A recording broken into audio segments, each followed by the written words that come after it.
الزليج الجزائري إرث ثقافي في خدمة السياحة المستدامة. بالمتحف العمومي عبد المجيد مزيان.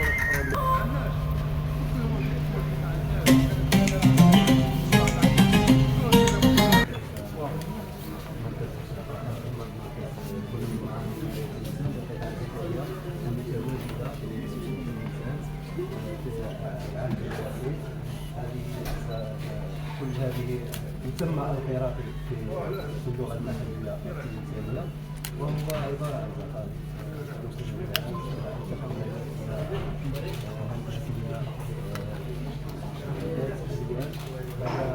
ثم هو موجود للجديد في العصر الوسيط.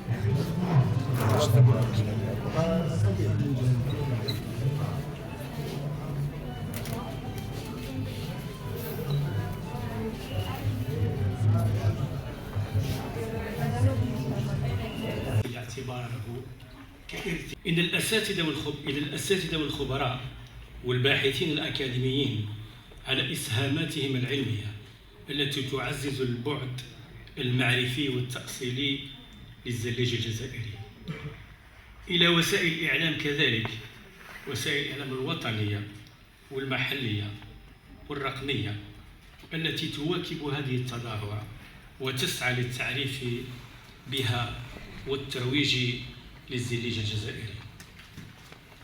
في الأخير إلى الطلبة المشاركين في المسابقة الوطنية الجامعية الذين يمثلون أمل المستقبل وضمان استمراريته واستمرار هذا الإرث الفني العريق.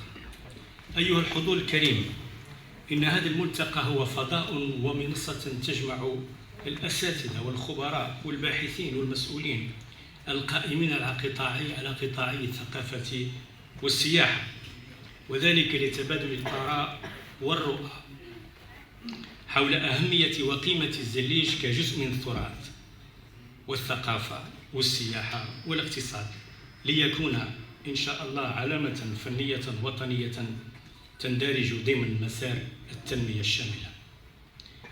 ختاما أعلن على الانطلاق الرسمي لهذا الملتقى الوطني، متمني كل التوفيق والنجاح، وأن تكلل أشغاله بتوصيات عملية تخدم الزليج الجزائري وتعزز السياحة الثقافية وتكرس مكان التراث كرافد أساسي في التنمية الاقتصادية والاجتماعية المستدامة.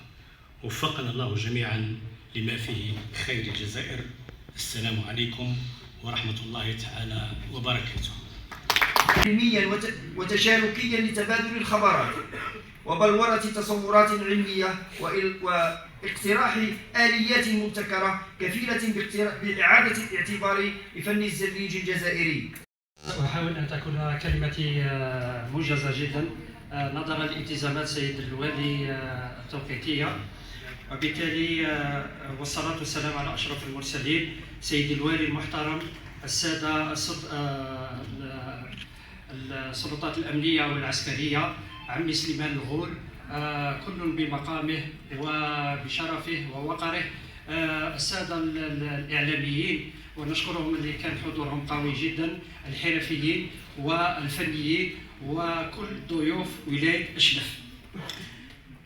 نقول إن اجتماعنا اليوم أو ملتقانا اليوم هذا الموضوع ليس حدثا عابرا ولا تظاهرة ثقافية ظرفية، بل هو تعبير صريح من توجه مؤسساتي واعي تتبناه مديرية السياحة والصناعة التقليدية لولاية شلف، قوامه الإيمان العميق بأن التراث الثقافي والحرفي وعلى رأسه الزليج الجزائري يشكل رافدا حقيقيا من روافد تطوير السياحة الثقافية المستدامة وعنصرا أساسيا في بناء الصورة السياحية النوعية للجزائر قائمة على الأصالة والتنوع والهوية. وبالتالي ارتأينا أن يكون ملتقانا اليوم هو اجتهاد مشترك ما بين قطاعين مهمين، وهو قطاع السياحة والصناعة التقليدية وقطاع الثقافة والفنون.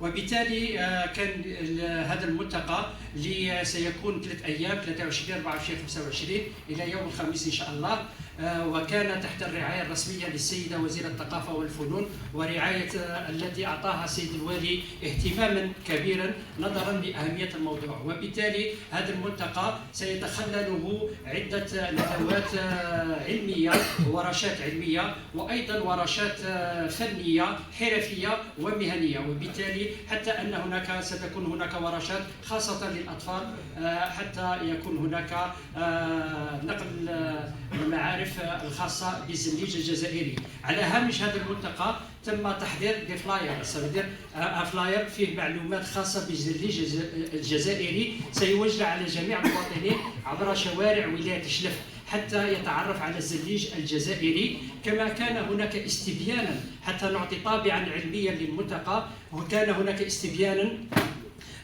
الذي نظم من أجل إعطاء المعلومات الكافية والاقتراحات خاصة بالزليج الجزائري.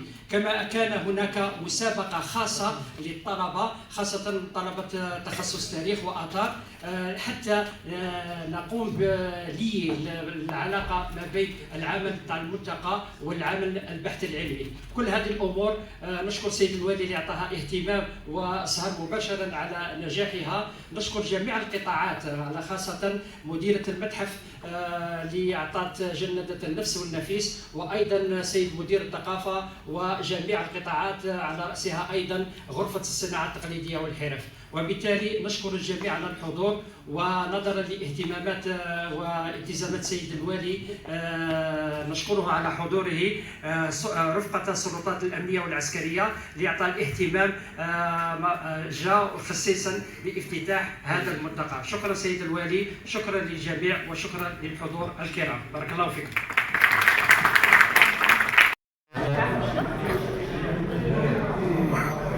السلام عليكم. زليخة مزوار حرفية في صناعة السلالة من نبات الدوم، وهذه المنتوجات اللي رانا طورنا فيها ودخلنا عليها جديد بزاف، ورانا نعملوا دائما في الحرفة هذه باش ما تروحش. والمحل تاعي راه في الصناعة التقليدية، نخدم ونعلم. مرحبا بكم وجدت. نقولوا بلي هذا الملتقى نشكر الجميع الذي ساهم في تحضير هذا الملتقى، وعلى راسها المتحف العمومي الوطني عبد المجيد زياد والسيده المديره المحترمه. نقولوا بلي هذا الملتقى الذي سيخرج بتوصيات جدا خاصه بالزليج، خاصه الشق السياحي منه، وهو التكوين الحرفي في مجال مهنه الزليج، وايضا رسم مسار وطني خاص بالزليج الجزائري. مرحبا بكم في التظاهرة هذه تاع الزليج. حنا اختصاص كوسيفيسا من الجزائر، موجودين